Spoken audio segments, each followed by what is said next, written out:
अगर आप भी लेना चाहते हैं देश दुनिया की तमाम जानकारी तो आज ही सब्सक्राइब करें हमारे चैनल को।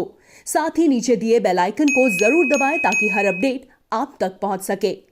नमस्कार और साक्षी न्यूज नेटवर्क के खास कार्यक्रम विश्व खबरों में आप सभी का स्वागत है। अंतर्राष्ट्रीय इतिहास में अमेरिका का नाम इस बात के लिए दर्ज रहेगा कि कैसे उसने लाखों अफगानिस्तानियों को मौत के मुंह में धकेल दिया। तालिबान ने जब अमेरिका पर हमला किया तो दर्द समझ आया था, लेकिन वही तालिबान जब निर्दोष अफगानियों का जीवन दुश्वार बना रहा है तो अमेरिका को रत्ती भर भी परवाह नहीं दिख रही।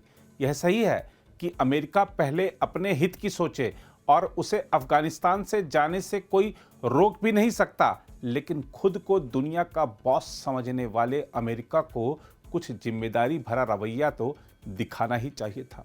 यदि अफगानिस्तान से उसे अपने सैनिकों को निकालना भी था तो कोई रणनीति बनाकर निकाल सकता था ताकि अफगानिस्तान में लोकतंत्र बना रहे और क्षेत्रीय शांति न बिगड़े, लेकिन उसने ऐसा नहीं किया और अब अफगानिस्तान की जनता तो परेशानी में है ही, आसपास के देशों खासकर भारत की चिंता भी बढ़ गई है। अब अमेरिका और ब्रिटेन वहां अपने कुछ और सैनिकों को भेज रहे हैं, मगर वह सिर्फ इसलिए ताकि अपने लोगों को वहां से सुरक्षित निकाल सके। सबसे बड़ा दोष तो इस समय संयुक्त राष्ट्र सुरक्षा परिषद का नजर आ रहा है, जो बस चुपचाप अफगानियों पर तालिबान के कसते शिकंजे को देख रहा है।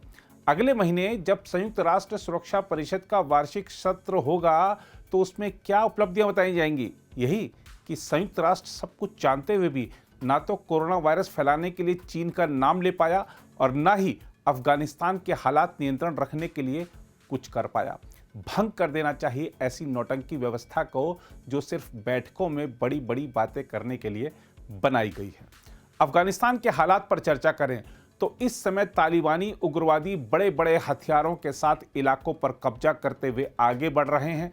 आगे बढ़ने की इस यात्रा के दौरान वह स्कूलों को ध्वस्त करते जा रहे हैं, महिलाओं को कब्जे में लेते जा रहे हैं, सरकारी सुरक्षा बलों के हथियारों और वाहनों को भी कब्जे में लेते जा रहे हैं। पूरे अफगानिस्तान में इस समय हालात ऐसे हैं कि लोग परिवार समेत भागे भागे देश की राजधानी काबुल पहुंच रहे हैं। सभी की चिंता अपने परिवार की महिलाओं की इज्जत बचाने की है, क्योंकि जहां जहां तालिबान का कब्जा हुआ है वहां के परिवारों की महिलाओं को तालिबानियों ने उठा लिया है। इस समय काबुल की सड़कों और पार्कों में परिवार के परिवार खुले आसमान के नीचे पड़े हुए हैं, क्योंकि यही अभी सुरक्षित शहर बचा है। लेकिन तालिबान बस यहां भी पहुंचने ही वाला है और राजधानी में बैठी अफगान सरकार खुद भागने की तैयारी में है। सोचिए, जब ऐसा होगा तब क्या होगा बेचारे अफगान नागरिकों का। इन बेचारों का जो भी हो, लेकिन आप देखिएगा कैसे अफगान नागरिकों को इस हाल में पहुंचाने वाले लोग जल्द ही संयुक्त राष्ट्र सुरक्षा परिषद की बैठकों में महिलाओं के सशक्तिकरण संबंधी विषय पर बड़े बड़े भाषण देते नजर आएंगे। ताजा रिपोर्ट के अनुसार तालिबान ने अफगानिस्तान की एक और प्रांतीय राजधानी पर कब्जा कर लिया है। हम आपको बता दें कि अफगानिस्तान की 34 प्रांतीय राजधानियों में से कंधार ऐसी 12वीं राजधानी है जिस पर अब उग्रवादियों का कब्जा हो गया है। कंधार पर तालिबानियों का कब्जा इसलिए भी महत्वपूर्ण है क्योंकि यह अफगानिस्तान का दूसरा सबसे बड़ा शहर है। अधिकारियों ने बताया है कि कंधार पर तालिबान ने गुरुवार रात को कब्जा कर लिया और सरकारी अधिकारी तथा उनके परिजन भागकर किसी तरह हवाई अड्डे पहुंचे। इससे पहले गुरुवार को दिन में ही तालिबान ने अफगानिस्तान के तीसरे सबसे बड़े शहर हेरात पर कब्जा कर लिया था। तालिबान के लड़ाके ऐतिहासिक शहर में ग्रेट मस्जिद से आगे बढ़ गए और सरकारी इमारतों पर कब्जा कर लिया। प्रत्यक्षदर्शियों ने बताया कि एक सरकारी इमारत से रुक रुक कर गोलीबारी की आवाज़ आ रही थी, जबकि बाकी के शहर में शांति थी और वहां पर तालिबान का कब्जा हो चुका था। गजनी पर तालिबान के कब्जे से अफगानिस्तान की राजधानी को देश के दक्षिण प्रांतों से जोड़ने वाला अहम राजमार्ग भी कट गया है। देखा जाए तो अब अफगानिस्तान की राजधानी काबुल पर सीधा खतरा मंडरा रहा है, क्योंकि तालिबान उसके एकदम निकट पहुंच चुका है। यही नहीं, गजनी के तालिबान के हाथों में जाने से यहां अब सरकारी बलों की आवाजाही में मुश्किलें आएंगी, क्योंकि यह काबुल कंधार राजमार्ग पर है। एक तरफ काबुल पर सीधा खतरा है, वहीं तालिबान की देश के करीब 2/3 हिस्से पर पकड़ मजबूत होती दिख रही है। अमेरिकी सेना का ताजा सैन्य खुफिया आकलन बताता है कि काबुल 30 दिन के अंदर चरमपंथियों के दबाव में आ सकता है और मौजूदा स्थिति बनी रही तो कुछ ही महीने में पूरे देश पर तालिबान नियंत्रण हासिल कर सकता है। कई दिनों से जारी लड़ाई पर अफगान सुरक्षा बल और सरकार कोई टिप्पणी करने को तैयार नहीं है। अफगान सरकार ने तालिबान को सत्ता में भागीदारी का ऑफर भी दिया है, लेकिन जब तालिबान को यह दिख रहा है कि जल्द ही पूरी सत्ता उसकी हो सकती है तो वह शायद ही इस ऑफर को माने। इस बीच अफगानिस्तान में तालिबान द्वारा कई क्षेत्रों में कब्जा करने के बीच भारत ने कहा है कि अफगानिस्तान की स्थिति चिंता का विषय है और वह वहां समग्र और तत्काल संघर्ष विराम की उम्मीद करता है। विदेश मंत्रालय के प्रवक्ता अरिंदम बागची ने साप्ताहिक प्रेस वार्ता में यह बात कही।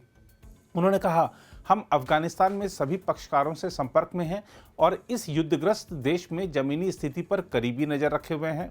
उन्होंने कहा कि भारत दोहा में अफगानिस्तान के मुद्दे पर क्षेत्रीय सम्मेलन में कतर के निमंत्रण पर हिस्सा ले रहा है। विदेश मंत्रालय के प्रवक्ता ने कहा, अफगानिस्तान में स्थिति चिंता का विषय है। यह स्थिति तेजी से उभरती है।